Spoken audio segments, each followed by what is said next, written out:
నమస్తే జనపేరి న్యూస్ కి స్వాగతం. ముందుగా బులెటిన్ లో హెడ్లైన్స్.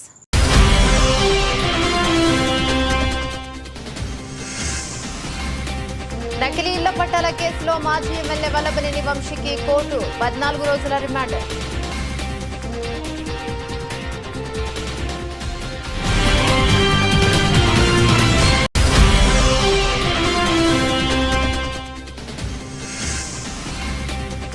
గుత్తి మండలం బేతపల్లిలో మంత్రి నారా లోకేష్ శుక్రవారం పర్యటన. రెన్యూ విద్యుత్ కాంప్లెక్స్ కు మంత్రి లోకేష్ భూమి పూజ.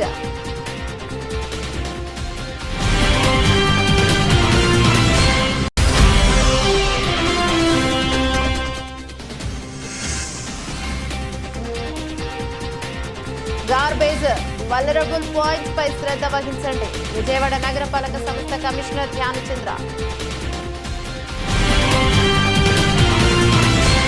నకిలీ ఇళ్ల పట్టాల కేసులో మాజీ ఎమ్మెల్యే వల్లభనేని వంశీకి కోర్టు 14 రోజుల పాటు రిమాండ్ విధించింది.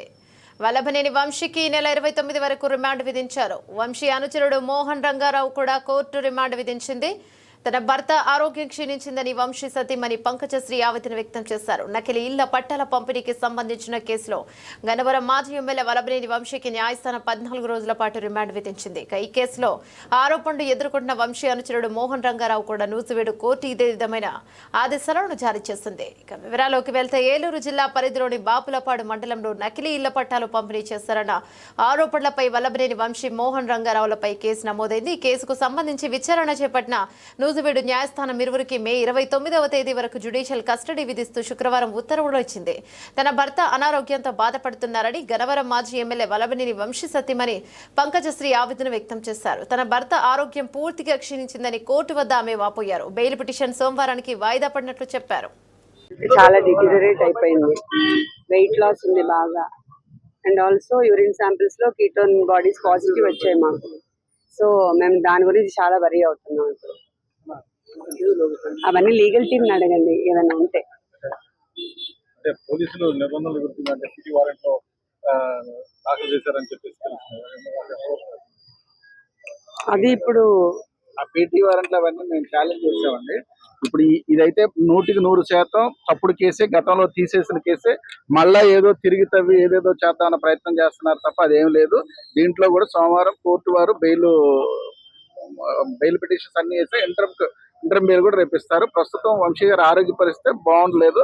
ఆయన్ని కూడా హాస్పిటల్ తీసుకెళ్ళమని డైరెక్షన్ కూడా కోర్టు వారు ఇచ్చారు. తీసుకెళ్తారు. అభివృద్ధి సంక్షేమం రెండు కళ్లుగా టీడీపీ కోటవి ప్రభుత్వం పాలన సాగిస్తోందని ప్రభుత్వ విప్ సెంట్రల్ శాసనసభ్యులు బోండా ఉమామహేశ్వరరావు అన్నారు. టీడీపీ ప్రభుత్వం మహిళలకు అండగా ఉండే ప్రభుత్వం అని, కూటమి ప్రభుత్వం అధికారంలోకి వచ్చిన తర్వాత మహిళా సాధికారత సంక్షేమ దిశగా అనేక పథకాలు అమలు చేస్తోందన్నారు. 26వ డివిజన్ మారుతినగర్లో డివిజన్ పరిధిలోని గర్భిణీ మహిళలకు సామూహిక సీమంతం కార్యక్రమాన్ని డివిజన్ టీడీపీ కమిటీ ఆధ్వర్యంలో నిర్వహించారు. ఈ కార్యక్రమానికి ముఖ్య అతిథిగా హాజరైన బోండా ఉమామహేశ్వరరావు ముందుగా మహిళలకు పసుపు కుంకుమ, చీర, జాకెట్, స్వీట్లు, పండ్లు తదితర వాటిని అందజేసి ఆశీర్వదించారు. అనంతరం బోండా ఉమామహేశ్వరరావు మాట్లాడుతూ మహిళలను తమ తోబుట్టువులుగా భావించే టీడీపీ ఆధ్వర్యంలో సామూహిక సీమంతాలను ఏర్పాటు చేసినట్లు తెలిపారు. గతంలో టీడీపీ ప్రభుత్వం అధికారంలో ఉన్నప్పుడు కూడా ఇదే విధంగా చేశామన్నారు. ఎన్నికల సమయంలో టీడీపీ ప్రభుత్వం ఇచ్చిన ప్రతి హామీ తమకు గుర్తుందని, ఇచ్చిన హామీలను నెరవేరుస్తూ పాలన సాగిస్తున్నామన్నారు. ఇప్పటికే అన్నా క్యాంటీన్లు ప్రారంభించామని, పెన్షన్ నగదు పెంచామని, ఉచితంగా 3 గ్యాస్ సిలిండర్లను అందిస్తున్నట్లు చెప్పారు. ఈ కార్యక్రమంలో డివిజన్ తెలుగుదేశం పార్టీ అధ్యక్షుడు పాండు, ప్రధాన కార్యదర్శి సత్య, డివిజన్ ఇన్ఛార్జి సతీష్ తదితరులు పాల్గొన్నారు. 26వ డివిజన్లో మన ప్రీతమ నాయకులు, మన సెంట్రల్ నియోజకవర్గ ఎమ్మెల్యే మన అన్నయ్య బోండా ఉమా గారి అధ్యక్షతన డివిజన్లోని ఆడపడుచులకి, గర్భిణీ స్త్రీలకి సీమంతాల కార్యక్రమం చేయడం జరిగింది. అలాగే గర్భిణులకి పౌష్టికాహార ప్రాముఖ్యత చెప్పి వాళ్ళకి ఆశీర్వచనాలు ఇచ్చి ఈ కార్యక్రమాన్ని విజయవంతం చేయడం జరిగింది. ఏ విధంగా అయితే తెలుగుదేశం పార్టీ ఆడపడుచులకి పెద్దపీట వేస్తుందో అదేవిధంగా తెలుగుదేశం పార్టీ ఏ హామీలు ఇచ్చిందో అన్నిటినీ అమలు చేసిందని చెప్తూ ఆడపడుచుల సంక్షేమానికి ఎల్లప్పుడూ ముందుంటామని, వాళ్ళకి ఏ అవసరాలు వచ్చినా సరే అందుబాటులో ఉంటామని తెలియజేస్తూ ఈ కార్యక్రమాన్ని విజయవంతం చేసిన అందరికీ ధన్యవాదాలు. Thank you. మహిళలకి స్వర్ణయుగం లాంటిది. గతంలో కూడా నేను శాసనసభ్యుడిగా ఉన్నప్పుడు మా చెల్లెళ్ళందరికీ శ్రీమంతం కార్యక్రమాలు 5 సంవత్సరాలు చేపట్టాం 2014-19లో. మళ్ళా ఈరోజు నేను శాసనసభ్యుడిగా ఎన్నికైనాక మా డివిజన్ కార్పొరేటర్లు, మా డివిజన్ అధ్యక్షులు, నాయకులు అందరూ కూడా ప్రతి డివిజన్లో గర్భిణీ స్త్రీలందరికీ పుట్టింటి వాళ్ళు ఏ విధంగా అయితే సొంత అన్నలు తల్లిదండ్రులు ఏ విధంగా అయితే శ్రీమంతం చేసి పసుపు కుంకుమ ఇచ్చి చీర పెట్టి మరి పండంటి బిడ్డను ప్రసవించాలని ఆశీస్సులు అందజేస్తారో ఆ విధంగా మా నియోజకవర్గంలో ప్రతి డివిజన్లో కూడా ఈ కార్యక్రమం చేపట్టాం. ప్రతి చెల్లెమ్మని ఆశీర్వదిస్తూ అన్ని రకాలుగా వాళ్ళకి అండగా ఉంటాం. ఎన్నికల ముందు ప్రజలకి ఇచ్చినటువంటి వాగ్దానాలు, ఆ రోజు సూపర్ 6 హామీలు ఇచ్చాం. సూపర్ 6 హామీల్లో ప్రధానమైనది 3,000 ఇచ్చే పింఛన్ని 4,000 చేస్తా ఉన్నాం. ఇచ్చిన మాట ప్రకారం 4,000 చేసాం. దివ్యాంగులకి 3,000ని 6,000 చేస్తా ఉన్నాం, 6,000 చేసాం. అన్నా క్యాంటీన్లు ప్రారంభిస్తామని చెప్పాం, అన్నా క్యాంటీన్లు ప్రారంభించాం. మహిళలకి 3 గ్యాస్ బండ్లు ఇస్తామని చెప్పాం, 3 గ్యాస్ బండ్లు ఇస్తున్నాం. ఇప్పుడు మా సోదరీమణులందరికీ కూడా బ్యాంకులో మీరు ఎప్పుడు గ్యాస్ బండ్ కొన్నా కొనకపోయినా మీ బ్యాంకులో 3 గ్యాస్ బండ్ల డబ్బులు మీ బ్యాంకులో వేయబోతా ఉన్నాం. నిన్ననే ముఖ్యమంత్రి చంద్రబాబు నాయుడు గారు ప్రకటించారు. అట్లాగే ఇంకా మీకు ఇవ్వాల్సింది, గతంలో అమ్మఒడి ఒక్క బిడ్డకే ఇచ్చి పరిమితం చేసిన ప్రభుత్వం నుంచి మేము ఎంతమంది బిడ్డలుంటే అంతమంది పిల్లలకి అమ్మఒడి 15,000 రూపాయలు చొప్పున ఇస్తామని చెప్పాం. మీ అందరికీ కూడా మాట ఇస్తున్నాం. ఈ నెల నుంచే మీ చదువుకునే పిల్లలు 2 ఉంటే 30,000, 3 ఉంటే 45,000 రూపాయలు ఇవ్వబోతున్నాం అని కూడా తెలియజేస్తా ఉన్నాం. అంతేకాకుండా మా సోదరీమణులకి ప్రతి మహిళకి 18,000 రూపాయలు ఇస్తామని చెప్పాం. జూన్ నెల నుంచి 18,000 రూపాయలు ఇవ్వబోతా ఉన్నాం. అలాగే పింఛన్లు కూడా వచ్చే నెల 12వ తారీఖు నుంచి కొత్త పింఛన్లు మంజూరు చేస్తున్నాం. ఇప్పటికే రేషన్ కార్డులో ఎవరైనా తల్లిదండ్రుల రేషన్ కార్డులో ఉండి మీరు పెళ్ళైన వాళ్ళు సపరేట్ చేసుకుంటామంటే ఆ ఆప్షన్ని పెట్టాం. సచివాలయం శ్రీమంతం కార్యక్రమం చేశాం. తెలుగుదేశం ఎప్పుడు అధికారంలోకి వచ్చినా మహిళలకు అండగా ఉంటాం. ముఖ్యంగా పేద వర్గాలకి, గర్భిణీ స్త్రీలకి గతంలో 2014-2019లో కూడా ప్రతి గర్భిణీ స్త్రీకి కూడా నియోజకవర్గంలో శ్రీమంతం కార్యక్రమం చేసి పుట్టింటి వాళ్ళు ఏ విధంగా అయితే వాళ్ళని చల్లని ఆశీస్సులు ఇచ్చి పండంటి బిడ్డని, ఆరోగ్యకరమైన బిడ్డని కన్మని ఏదైతే బట్టలు, చీర కానీ, సారీ కానీ, పళ్ళు కానీ, స్వీట్లు కానీ, పసుపు కుంకుమ కానీ, గాజులు కానీ ఇస్తారో ఆ విధంగా మేము మా చెల్లెళ్ళందరికీ కూడా ఇచ్చినటువంటి పరిస్థితి. మళ్ళీ ఈరోజు నేను శాసనసభ్యుడిగా ఎన్నికైనాక మా కార్పొరేటర్లు, మాజీ కార్పొరేటర్లు, డివిజన్ పార్టీ అందరూ కూడా పెద్ద ఎత్తున ఈ కార్యక్రమం తిరిగి తీసుకున్నాం. అన్ని డివిజన్లో కూడా ఈ కార్యక్రమం చేస్తూ ఉన్నాం. ఎన్నికల ముందు ఇచ్చిన ప్రతి హామీని నిలబెట్టుకుంటూ ముందుకెళ్తా ఉన్నాం. ఇచ్చిన మాట ప్రకారం 3,000 పింఛన్ 4,000 చేసాం. ప్రతి మహిళకి 3 గ్యాస్ బండ్లు ఇస్తున్నాం. ఆ 3 గ్యాస్ బండ్లు కూడా ఇప్పుడు నిన్ననే సీఎం గారు ప్రకటించారు. వాళ్ళ ఖాతాల్లో డబ్బులు వేసేయమన్నారు. గ్యాస్ బండ్లకి వాళ్ళు ఎప్పుడు కొనుక్కున్నా ఆ ఖాతాల్లో 3 గ్యాస్ బండ్లు డబ్బులు పడిపోతాయి. ఈ నెల నుంచి తల్లికి వందనం పేరుతో పిల్లలు చదువుకునే పిల్లలకి 15,000 రూపాయలు. ఎంతమంది పిల్లలు ఉంటే అంతమందికి 15,000 రూపాయలు చొప్పున ఈ నెల నుంచి ఇస్తున్నాం. వచ్చే నెల నుంచి మహిళలకు ఇస్తామన్న 18,000 రూపాయలు ఇస్తున్నాం. అలాగే ఇదే కాకుండా ఉచిత బస్సు కూడా మరి వచ్చే నెల నుంచి పెట్టబోతా ఉన్నాం. ఇచ్చిన ప్రతి హామీ గుర్తుంది. ఇప్పటికే అన్నా క్యాంటీన్లు ఓపెన్ చేసాం. ప్రతి హామీని నెరవేరుస్తాం. ప్రజలకి అండగా ఉంటాం. ముఖ్యంగా సెంట్రల్ నియోజకవర్గంలో ఎమ్మెల్యే కార్యాలయం కానీ, కార్పొరేటర్ల కార్యాలయం కానీ నిరంతరం పనిచేస్తూ ఉన్నాయి. ప్రతి సమస్యని పరిష్కరించే దిశగా ఒకవైపు అభివృద్ధి, ఒకవైపు సంక్షేమం చేస్తూ ముందుకెళ్తా ఉన్నాం. భవిష్యత్తులో కూడా అలాగే చేస్తాం. ఈ కార్యక్రమం చేపట్టిన మా డివిజన్ పార్టీని, మా కార్పొరేటర్ని అభినందిస్తాం. 2030 నాటికి 500 GW నాన్ ఫాసిల్ ఇంధనమే లక్ష్యంగా పెట్టుకున్నామని మంత్రి లోకేష్ అన్నారు. ఒకే రాష్ట్రం ఒకే రాజధాని అభివృద్ధి వికేంద్రీకరణే తమ నినాదమన్నారు. అనంతపురానికి కియా మోటార్ల పరిశ్రమ తెచ్చామని, మేక్ ఇన్ ఇండియా ద్వారా రాష్ట్రానికి మరిన్ని పెట్టుబడులు తీసుకొస్తామన్నారు. జిల్లాలోని కుత్తి మండలం బేతపల్లిలో మంత్రి నారా లోకేష్ శుక్రవారం పర్యటించారు. ఈ సందర్భంగా రెన్యూ విద్యుత్ కాంప్లెక్స్ కు మంత్రి లోకేష్ భూమి పూజ చేశారు. 2300 ఎకరాలు 22,000 కోట్లతో రెన్యూవబుల్ ఎనర్జీ కాంప్లెక్స్ ను నిర్మించనున్నారు.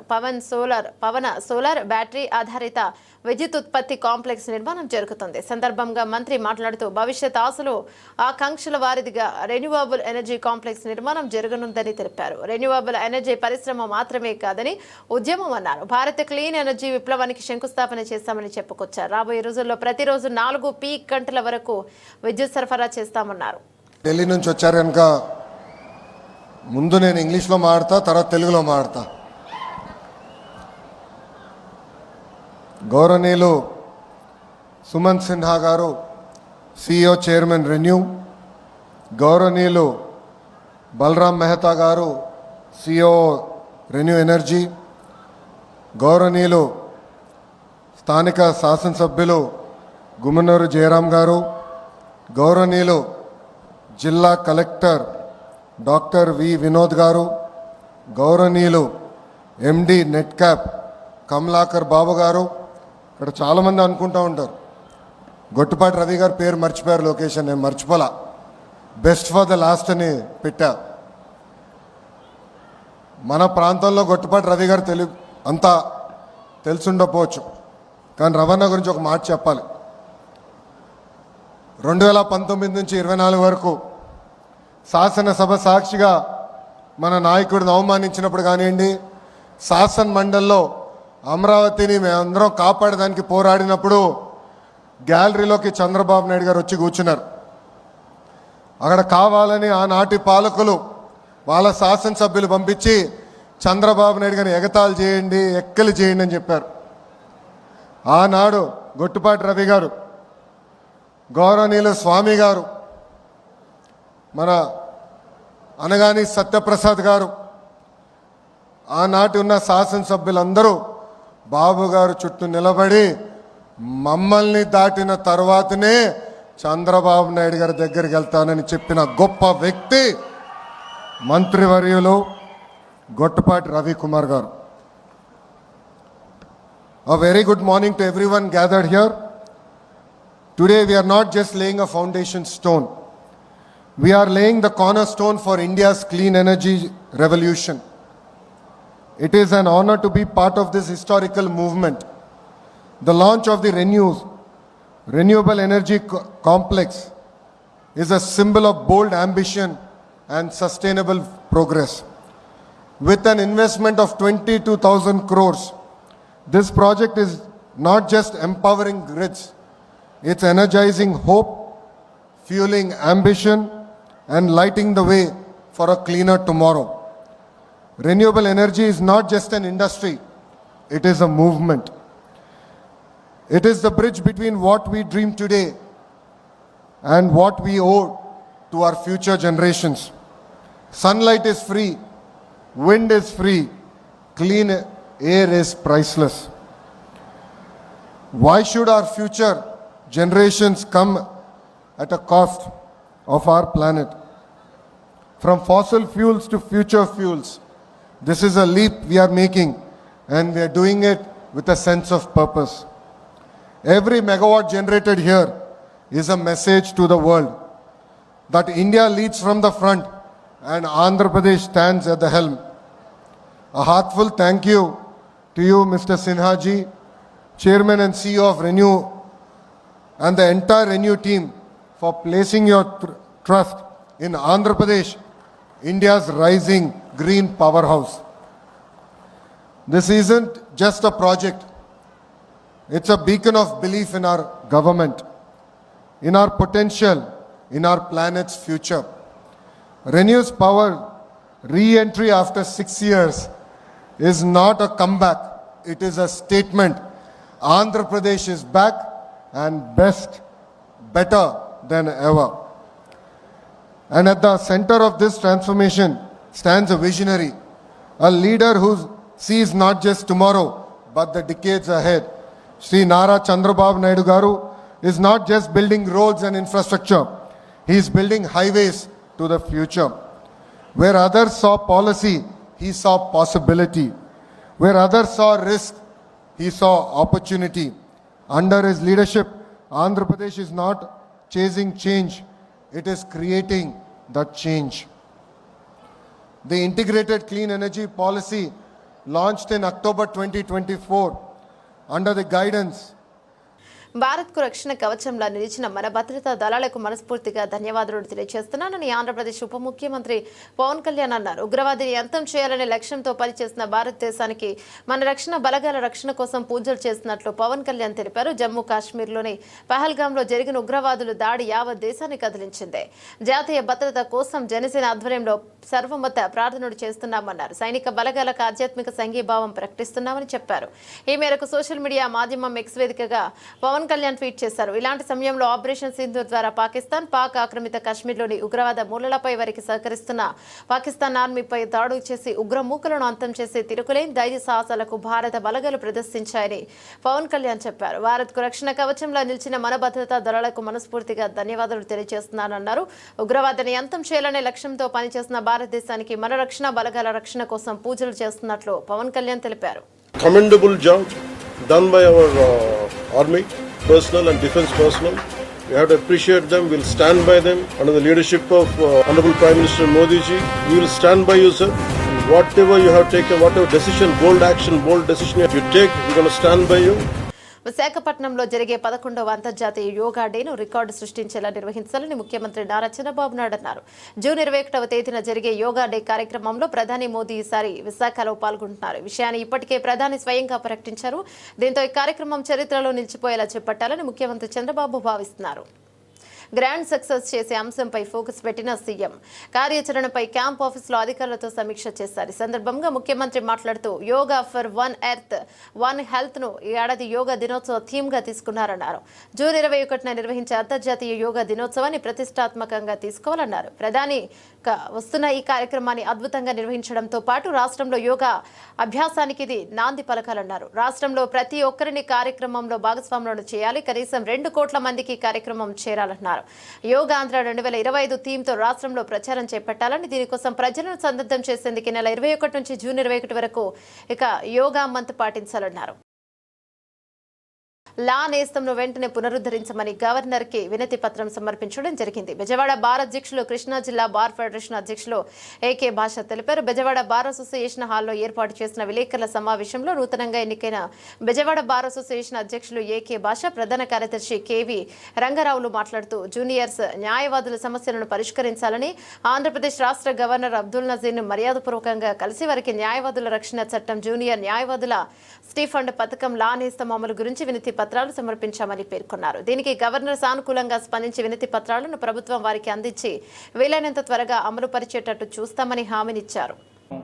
మార్చ్ 28న బెజవాడ బార్ అసోసియేషన్లో నూతన కార్యవర్గానికి ఎలక్షన్లు జరిగినాయండి.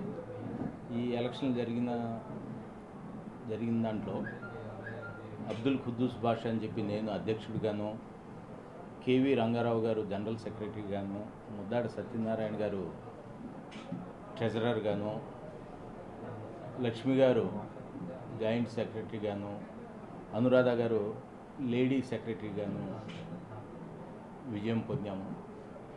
పత్రికా ముఖంగా మా న్యాయవాద మిత్రులు మా విజయానికి మరియు వారి యొక్క ఔన్నత్యాన్ని కోసం పాటుపడిన న్యాయవాద మిత్రులందరికీ పత్రికా ముఖంగా ధన్యవాదాలు తెలియజేస్తూ, ఈరోజు ఈ కాన్ఫరెన్స్ పెట్టడానికి ముఖ్య కారణం ఏంటంటే, మొన్న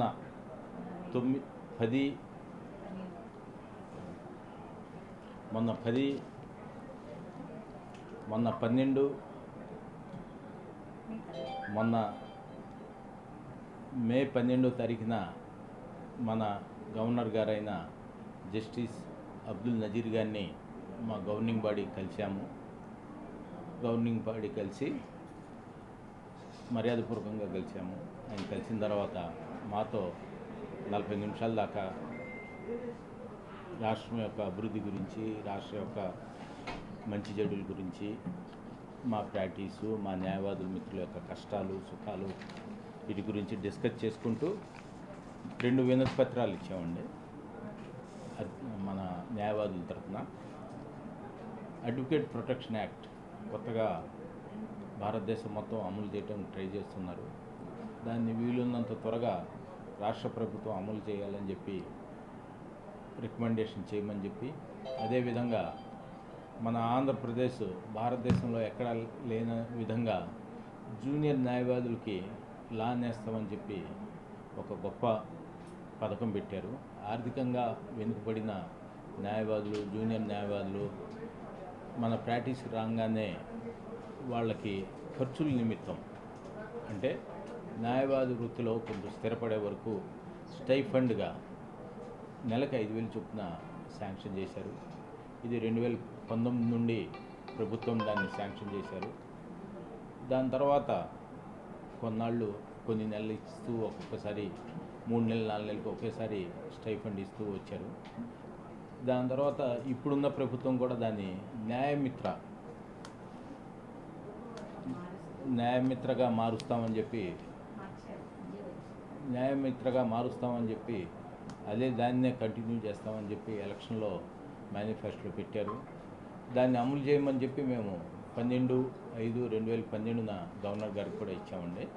న్యాయమిత్రను కూడా ఎమ్మటే ఇంప్లిమెంట్ చేయాలని చెప్పి, గత 4 నెలల నుండి జూనియర్ న్యాయవాదులకి స్టైఫండ్ రాక చాలా ఇబ్బంది పడుతున్నారని చెప్పి నేను అధ్యక్షుడి హోదాలోను, మా జనరల్ సెక్రటరీ గారు, రంగారావు గారు అందరం కలిసి గవర్నర్ గారికి ఇచ్చాము.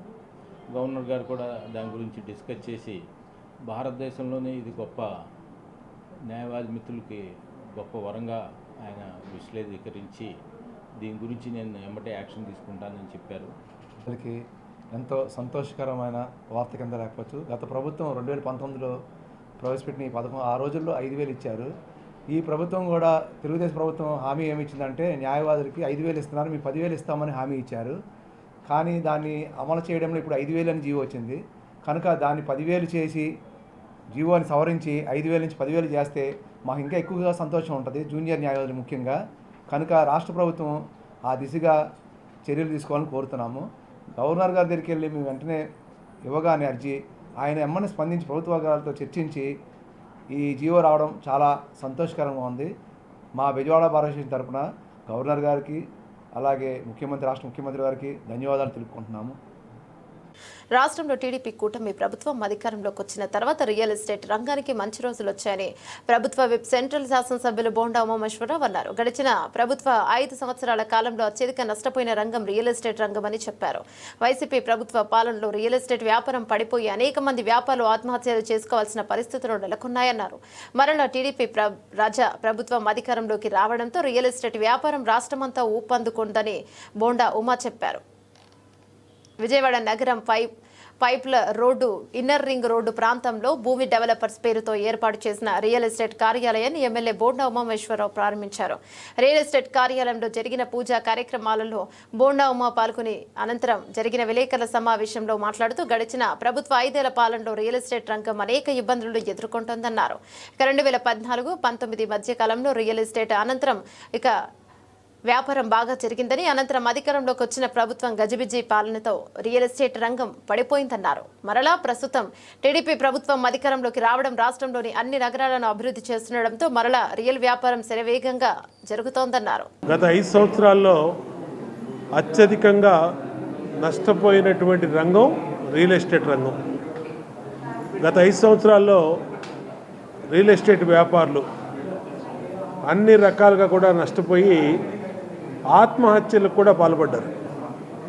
అనేక ఇబ్బందులు వచ్చినాయి. గతంలో 2014-2019 తెలుగుదేశం ప్రభుత్వ హయాంలో రియల్ ఎస్టేట్ రంగం బ్రహ్మాండంగా ఒక ఊపు మీద ఉండి అందరూ చిన్న చిత్తక ఏజెంట్ల కానించి పెద్ద పెద్ద వెంచర్లు చేసే వరకు అందరూ కూడా బాగుండేవాళ్ళు. ముఖ్యంగా అమరావతి సరౌండింగ్స్ ఏరియా అన్నీ కూడా బ్రహ్మాండంగా ఉండే. రాష్ట్రం మొత్తం కూడా అన్ని సిటీసు, మున్సిపాలిటీలో బ్రహ్మాండంగా ఉండే. గత 5 సంవత్సరాల్లో నరకం చూసినటువంటి రియల్ ఎస్టేట్ రంగం మళ్ళా ఇవాళ 2024లో తెలుగుదేశం ప్రభుత్వం అధికారంలోకి వచ్చినాక మళ్ళా పూర్వ వైభోగం దిశగా ముందుకెళ్తూ ఉంది. ఈరోజు అన్ని సిటీస్లో కూడా అభివృద్ధి జరుగుతూ ఉంది. అభివృద్ధి జరిగేటప్పటికీ ఆటోమేటిక్గా అందరూ కూడా ఇన్వెస్టర్స్ ముందుకు వస్తూ ఉన్నారు. స్థలాలు కొనుక్కునే వాళ్ళు కానీ, అపార్ట్మెంట్లు కొనుక్కునే వాళ్ళు కానీ, కొన్న స్థలాల్లో కన్స్ట్రక్షన్ జరగడం కానీ పెద్ద ఎత్తున మళ్ళీ పూర్వవైభోగం వస్తూ ఉంది. ఈ రియల్ ఎస్టేట్ రంగం మీద అనేక మంది కార్మికులు ఆధారపడి బతుకుతూ ఉన్నారు. ఇటు రియల్ ఎస్టేట్ రంగంలో ఏజెంట్లు కానీ, అలాగే ఇన్వెస్టర్స్ కానీ, అలాగే భవన నిర్మాణ రంగ కార్మికులు కానీ అనేక రకాలుగా అనేక లక్షల మంది దీని మీద ఆధారపడి ఉన్న సందర్భంలో దీన్ని పూర్వ వైభోగం పొందటం వల్ల ఉపాధి పొందుతూ ఉన్నారు. అన్ని రకాలుగా కూడా ఇవాళ రాష్ట్రంలో రియల్ ఎస్టేట్ రంగాలకి మంచి రోజులు వచ్చినాయి. అనేటువంటి నూతన సంస్థ ఈరోజు మా ఆప్తులు, మా ప్రియమిత్రులు, సెంట్రల్ నియోజకవర్గ ఎమ్మెల్యే శ్రీ బోండా ఉమామహేశ్వరరావు గారి చేతుల మీదుగా ప్రారంభోత్సవం చేసి మమ్మల్ని ఆశీర్వదించడానికి వచ్చినటువంటి మా తోటి మొత్తం మిత్రులందరికీ, అలాగే మీడియా మిత్రులందరికీ కూడా నా వందనాలు. భూమి డెవలపర్స్ అనే నూతన సంస్థ ప్రారంభోత్సవం. దానికి విచ్చేసిన గౌరవనీయులు శ్రీ బోండా ఉమ్మ గారికి, మా తోటి రియల్ ఎస్టేట్ సోదరులకి అందరికీ ధన్యవాదాలు. ఇది సామాన్య ప్రజలకి అందుబాటు ధరల్లో రానున్న రోజుల్లో వాళ్ళకి అత్యంత లాభకాయంగా అవ్వాలని ఆలోచనతో పెట్టిన సంస్థ.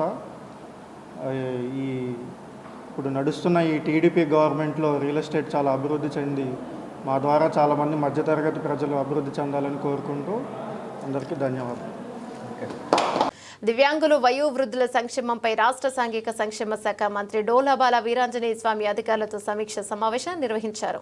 గ్రామ సచివాలయాలు, మీ సేవా కేంద్రాలతో పాటు మనమిత్ర వాట్సాప్ గవర్నెన్స్ ద్వారా సదరం స్లాట్ బుకింగ్ చర్యలకు చేపట్టామని మంత్రి డోలా వీరాంజనేయ అన్నారు. సచివాలయంలో దివ్యాంగులు వయోవృద్ధుల సంక్షేమంపై అధికారులతో మంత్రి డోలాబాల వీరాంజనేయ స్వామి సమీక్ష నిర్వహించడం జరిగింది.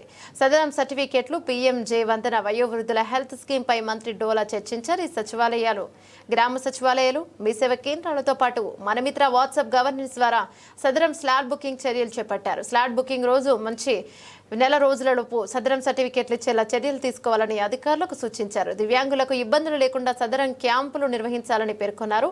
70 ఏళ్లు దాటిన ప్రతి ఒక్కరికి పీఎంజే వందన స్కీమ్ ద్వారా 5 లక్షల ఉచిత వైద్యం అందించనున్నట్లు చెప్పారు.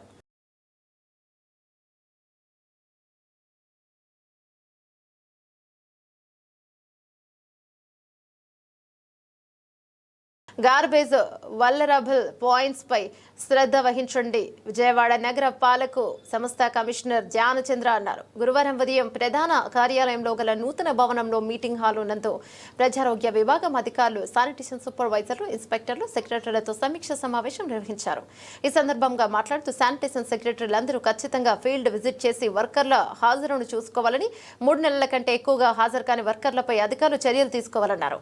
ప్రతిరోజు వారి సచివాలయం పరిధిలో గల సెక్రటరీ ప్రతి వీధిలో తిరిగి పారిశుద్ధ్య నిర్వహణ సక్రమంగా జరిగేటట్టు చూసుకోవాలని, ఎక్కడ గార్బేజ్ వల్నరబుల్ పాయింట్స్ ఉన్నాయో అక్కడ ప్రత్యేక శ్రద్ధ వహించాలని, ప్రతిరోజు సైడ్ డ్రైన్లు పరిశుభ్రపరిచేటట్టు చూసుకోవాలని, పట్టణ ప్రణాళిక అప్నిటీస్ సెక్రటరీలతో సమన్వయం పరుస్తూ సచివాలయం పరిధిలో సమస్యలను త్వరితగతిన పరిష్కరించేటట్టు చర్యలు తీసుకోవాలన్నారు. కార్యక్రమంలో assistant medical health officer doctor Babu Srinivas, doctor Annapurna, veterinary assistant surgeon doctor B Somasekhar Reddy, biologist Suryakumar, sanitary సూపర్వైజర్లు, ఇన్స్పెక్టర్లు, సెక్రటరీలు పాల్గొన్నారు. బులెటిన్ ముగించే ముందు హెడ్లైన్స్ మరోసారి.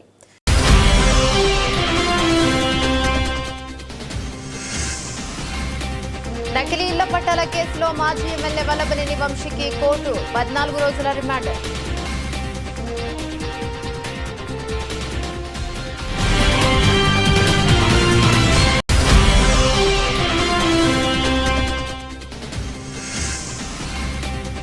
గుత్తి మండలం వేతపల్లిలో మంత్రి నారా లోకేష్ శుక్రవారం పర్యటన. రెన్యూ విద్యుత్ కాంప్లెక్స్ కు మంత్రి లోకేష్ భూమి పూజ.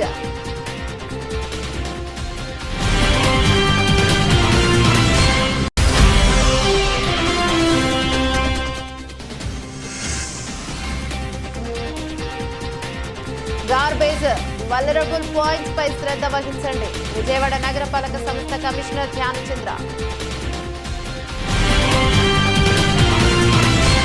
ఇవి బులెటిన్ డీటెయిల్స్. మరో బులెటిన్లో మళ్ళీ కలుసుకుందాం. అంతవరకు సెలవు. నమస్తే.